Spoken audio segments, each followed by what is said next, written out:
So this leads me to an important, because when the higher you go in life, the requirement is actually two things: character and people skill.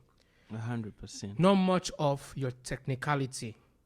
Because when the higher you go in business or even in ministry, you're dealing with people. And the skill that is required in dealing with people, it's obviously people's skill and also character, who you are. Are you a person of patience? Are you trustworthy? Are you honest? Are you able to work under pressure?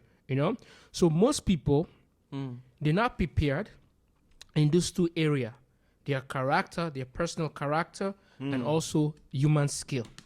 Some people, they are very competent in the hard skill.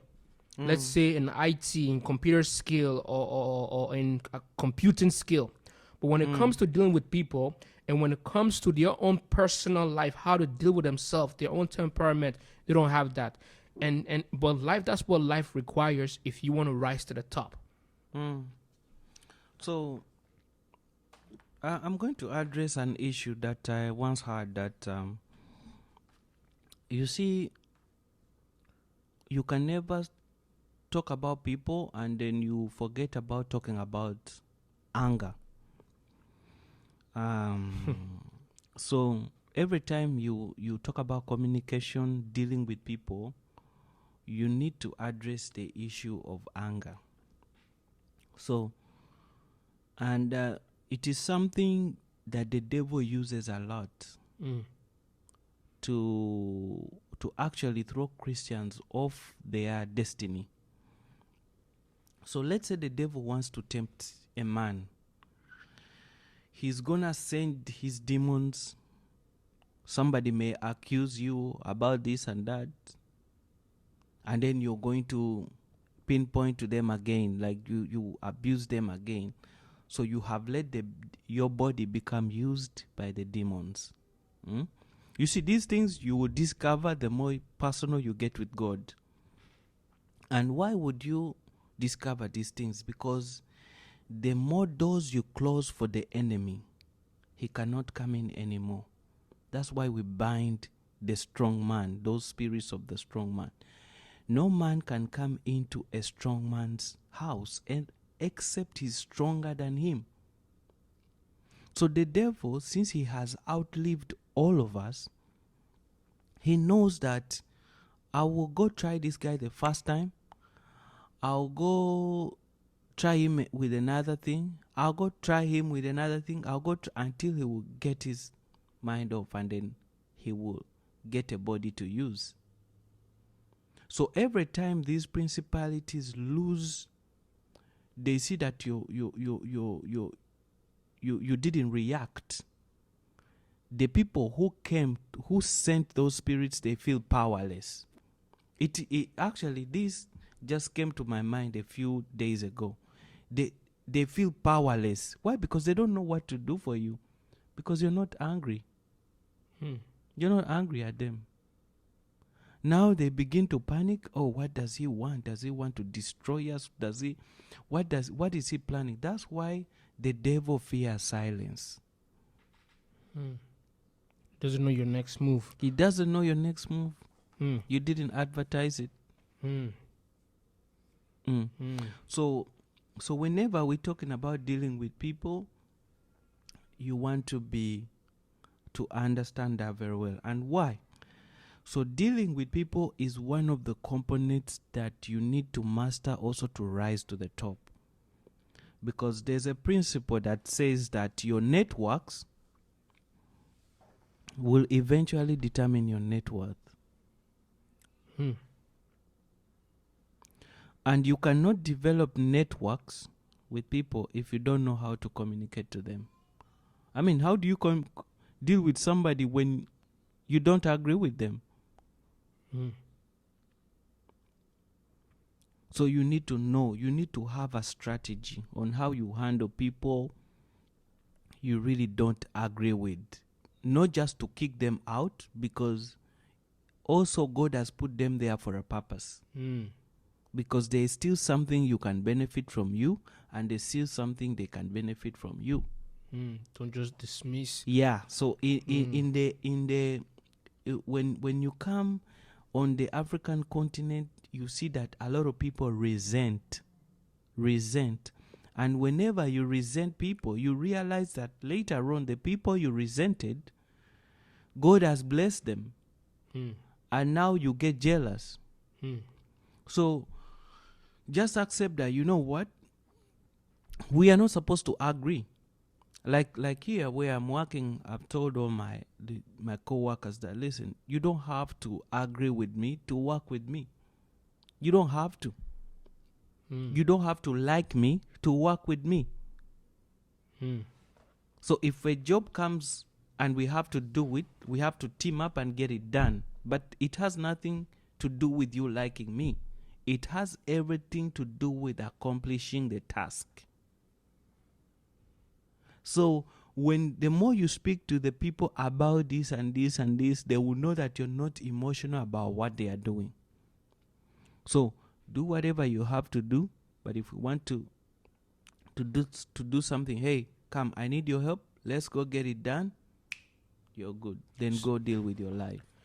How important is emotional intelligence, especially when it comes to working with your co-workers, customers, contractors, suppliers? Because sometimes when you're in the work setting, you have to be professional. You have to put your emotions aside. Sometimes your boss can talk to you anyhow. A coworker can talk to you anyhow. You don't have to be emotional. How do you professionally respond to the how your boss will communicate with you, or how a coworker might communicate with you? So me, what I've realized is that happens a lot because our bosses, they get so stressed out. And you also have to realize that they are coming at you because they are coming at them. So it's like they are just handing you the baton of whatever they are given. So what you do, you just call up the boss and say, hey, listen, Steven or whoever, I just want to speak to you about something for 1 minute. And say, hey, there's a way you communicated to me. I didn't really understand it. And I kind of felt funny. So I just thought that if I talk to you, maybe I could understand what was the issue, right? So you're going to realize that he was also under particular pressure. And then he's going to explain the whole situation to you. And you'll be good. But also a time is going to come when God advances you to another level where you don't even care to hear an explanation. When it's like God has put an armor upon your life. Like let's say in Ephesians 6, he tells us that put on the helmet of salvation, the breastplate of righteousness, the belt of truth. So even in the physical world, you're going to realize that you have received a particular level of armament. And the more you deal with people, the armament of patience, the armament of not taking everything too seriously. Or too personal. Yeah. The armament of saying, okay, you know what? She didn't do well today. Okay. Just give her time. She'll fix it. The thing of just letting people be people, because we are not all at different levels of realization. There are some people who are not working on themselves. How do you work with them? Because they are not working on themselves. They don't even care that I have had anger for 2 years now, and it's still something that is affecting me. So those ones, you just have to learn to work with them. You just have to learn to stand them. Like, they say something negative, you just say something positive. Or if you don't feel like saying anything, don't say anything. Like there's nobody's gonna arrest you for not saying anything.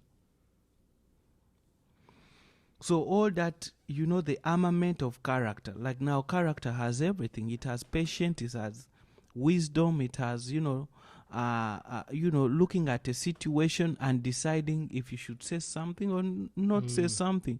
That's all character. Wisdom is in character. you depending on who's talking to you, you have to decide, do you have to say something, or you're good by not saying anything even though you have a lot to say. Nobody say that if you have a lot to say you have to say it. There's no law. If you can't fix somebody, just go deal. If you feel it that even if I tell this person they may not understand me, just walk away. And that's it. And finally, the Bible says that we should be slow to speak, quick to hear, and slow to be angry. So the word slow is used for two things: anger and communication. But quick to listen. Why the Bible emphasizes so much on listening at all times? What's the value of listening? Very, very interesting.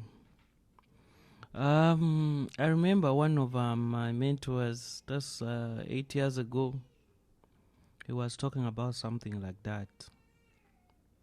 And this guy was from Russia. He was saying that he there's a principle he gave us at that time.